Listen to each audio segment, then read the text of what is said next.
নতুন নির্বাচন কমিশন গঠন হয়েছে, রোববার শপথ, নির্বাচনের দিন কাল বা ক্ষণ কোনো কিছু পেলেন বা কোনো কিছু বুঝতে পারছেন কিনা, কবে হবে নির্বাচন?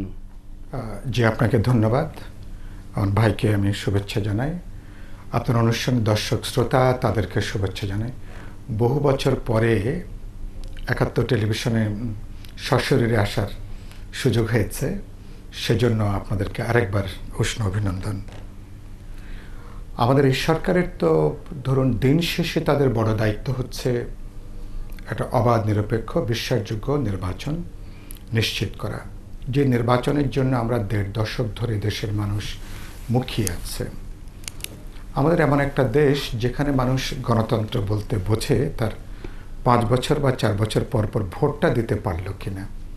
তিনি তো একদিনের রাজা, যখন সে অধিকার বা সুযোগ থাকে না, ব্যক্তি মানুষ হিসাবে তার যে মর্যাদা, তার সম্মান, একটা ইন্ডিপেন্ডেন্ট আইডেন্টিটি বা একটা যে সভরেন মানুষ, তিনি সমাজে তার কোনো পরিচিতির জায়গাটা থাকে না। সে কারণের জন্য এবারকার ভোটটা এটা অন্য সময়ের ভোটের মতো না, এটা অনেক তাৎপর্য, এটার অনেক মাত্রা। বিশেষ করে আগামী ভোটের মধ্য দিয়ে বাংলাদেশ একটা গণতান্ত্রিক অভিযাত্রার দিকে যাত্রা শুরু করবে, ফলে বিপুল একটা প্রত্যাশা। আমরা ইতিমধ্যে কয়েক দফা অন্তর্বর্তী সরকারের প্রধান প্রফেসর ইউনূস সহ তার উপদেষ্টা মণ্ডলীর সাথে যখন আমাদের বৈঠক হয়েছে, সেখানে আমরা বলেছি সরকারের অগ্রাধিকার মধ্যে ৩টা বিষয় আমরা গুরুত্বপূর্ণ উল্লেখ করেছি: দ্রব্যমূল্য সহ জনজীবনের স্বস্তি দেওয়া, অভ্যুত্থান পরবর্তী যারা অস্থিতিশীল পরিবেশ, যেখানে পুরনো ফ্যাসিবাদ নানা চেহারায় ফিরে আসার চেষ্টা করছে, এটাকে মোকাবেলা করে জানমালের নিরাপত্তা নিশ্চিত করা, আর বৈষম্য বিরোধী যে আন্দোলন, সেই বৈষম্যটা সামাজিক, অর্থনৈতিক, সাংস্কৃতিক, সামাজিক জীবনের বহু বৈষম্য, অর্থাৎ একটা সাম্যভিত্তিক গণতান্ত্রিক সমাজের দিকে যাত্রা করা, সেজন্য একটা নির্বাচন লাগবে। ইতিমধ্যে সরকার 10টা কমিশন হয়েছে, আরও কিছু কমিশনের কথাবার্তা শুনতে পাচ্ছি। আর ডিসেম্বরের মধ্যে তো এই সংস্কার কমিশনের রিপোর্টগুলো চূড়ান্ত হবার কথা। তা আমি মনে করি এর ভিতরে একটা গুরুত্বপূর্ণ কমিশন হচ্ছে নির্বাচন সংশ্লিষ্ট যে কমিশন যেটা হয়েছে, তারা ইতিমধ্যে অনেকগুলো বৈঠক করেছেন, অসংখ্য প্রস্তাবনা গণমাধ্যমে দেখছি। দলগতভাবেও আমাদের প্রস্তাবনা আছে, বিপ্লবী ওয়ার্কার্স পার্টির, গণতন্ত্র মঞ্চের আছে, আবার বিএনপি সহ যারা আমরা যুগপৎ ধারায় বহু বছর রাজপথে ছিলাম, আপনি আমাদের অনেক ঘটনার সাক্ষী, আপনি নিজে। সেখানে আমরা নির্বাচনের একটা খোল নলচে পাল্টিয়ে কীভাবে একটা গণতান্ত্রিক নির্বাচনী ব্যবস্থা তৈরি করা, এটা আমাদের একটা গুরুত্বপূর্ণ দাবি। এবার যে নির্বাচন কমিশন গঠন হয়েছে সার্চ কমিটির মধ্য দিয়ে, এটা পুরনো আইনে হয়েছে। পুরনো আইনটা নিয়ে একটা বিতর্ক আছে। আমি বিতর্কটা বাইরে রেখে যদি বলি, এই নির্বাচন কমিশন যদি সফল হয়, পুরনো আইন নিয়ে কিন্তু বড় ধরনের প্রশ্ন না উঠতে পারে, কিন্তু ভবিষ্যতে আইনটার পরিবর্তন লাগবে, সেটা আরেকটা আলোচনা। কারণ এই সার্চ কমিটি গঠনের সরকারের পক্ষের সাথে বিরোধী রাজনৈতিক পক্ষকে যুক্ত করা দরকার ভবিষ্যতে, এটা ভবিষ্যতের বড় একটা আলোচনা। আর এবার নির্বাচন কমিশন যদি কোনো কারণে যদি ব্যর্থ হয়, তাহলে কিন্তু তার দায়ভারটা কিন্তু অন্তর্বর্তী সরকারের উপরেও কিন্তু পড়বে। খুবই গুরুত্বপূর্ণ প্রশ্ন এটা। তো আমি আশা করব, ইতিমধ্যে গতকাল প্রধান নির্বাচন কমিশনার হিসেবে যিনি নিযুক্ত হয়েছেন, তিনি বিভিন্ন গণমাধ্যমে যেটুকু বক্তব্য দিয়েছেন, এটাকে আমি ইতিবাচক হিসাবে এটাকে আমি দেখি।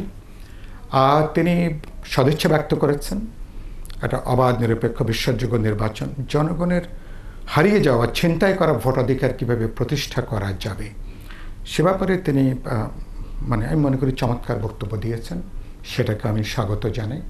কিন্তু এটা আর তাদের গুরুত্বপূর্ণ কাজ, গোটা নির্বাচনী ব্যবস্থা সংস্কার ইমিডিয়েটলি, ভোটার তালিকা হালনাগাদ থেকে শুরু করে অনেকগুলো গুরুত্বপূর্ণ কাজ আছে। আর সবচেয়ে গুরুত্বপূর্ণ হলো অন্তর সরকারের সহযোগিতাটা। কারণ যারা সরকারে থাকেন, কারণ আমার এখানে নির্বাচনটা করেন হচ্ছে জেলা পর্যায়ে ডিসি, এসপি এবং ওসি সাহেবরা, তারা তো সরকারের নির্দেশনার বাইরে তারা কাজ করেন না, করতে অভ্যস্ত নন। যদি এই ব্যবস্থারও কিছু পরিবর্তন, কিছু সংস্কার দরকার। নির্বাচন কমিশনের নিজস্ব জনবল, সক্ষমতা, রিটার্নিং অফিসার হিসাবে অ্যাডমিনিস্ট্রেটিভ ক্যাডারের বাইরেও অন্যান্য ক্যাডারও যারা আছেন তাদেরও কীভাবে যুক্ত হতে পারেন, অনেকগুলো প্রস্তাবনা। এবার নির্বাচনের অনেকগুলো প্রশ্ন, হয়তো আমি পরে হয়তো কথাটা বলবো, আপাতত যেটা বলে আমি শেষ করতে চাই, আমার নির্বাচনে আরও অনেকগুলো প্রসঙ্গ, যেটা আমি হয়তো আপনার আলোচনার মনে করি এটা একটা অর্কেস্ট্রা। নির্বাচন কমিশন, অন্তর্বর্তী সরকার এবং রাজনৈতিক দলগুলো, ভোটাররা, এদের একটা যৌথ সমন্বয়, যেটাকে আমি একটা অর্কেস্ট্রা বলতে চাই। কোনো একটা একসাথে যদি মানে সমস্ত যন্ত্র আছে কিন্তু একটা যদি না থাকে, তার লয় কিন্তু কেটে যাবে, দিন শেষে আপনি ভালো নির্বাচন করতে পারবেন না। ফলে নির্বাচন কমিশন যেমন আমাকে বলেছে কেমন দেখতে চান, বলেছে যোগ্য, অভিজ্ঞ, দূরদর্শিতা সম্পন্ন এবং দৃঢ়চিত্ত। নির্বাচন কমিশন মেরুদণ্ড আছে কিনা দাঁড়িয়ে যেন বলতে না হয় এই দেখেন আমার মেরুদণ্ড আছে, এ ধরনের এরকম একজন কথা একজন নির্বাচন কমিশন চেয়ার থেকে দাঁড়িয়ে তিনি বলেছিলেন, এরকম যেন আমাদেরকে দেখতে না হয়। কেমন হলো বাকিটা বোঝা যাবে জনগণের যে হিমালয় সমান যে প্রত্যাশা এই নির্বাচন কমিশনের উপরে, তারা বাস্তবে কতটা যোগ্যতার সাথে দক্ষতার সাথে কাজটা তারা করবেন। আমরা সবাই তাদেরকে সহযোগিতা করতে চাই। সুতরাং এটা একটা অর্কেস্ট্রা, আর সেই জায়গাটা তো আমি আশা করি এবারকার এই যাত্রার মধ্যে আর অনেকগুলো প্রস্তাবনা আছে। আজকে সুযোগ হলে আমি নির্বাচনের ব্যাপারে এবং আমরা সবাই একটা গণতান্ত্রিক দিকে আমরা যাত্রা শুরু করতে পারবো।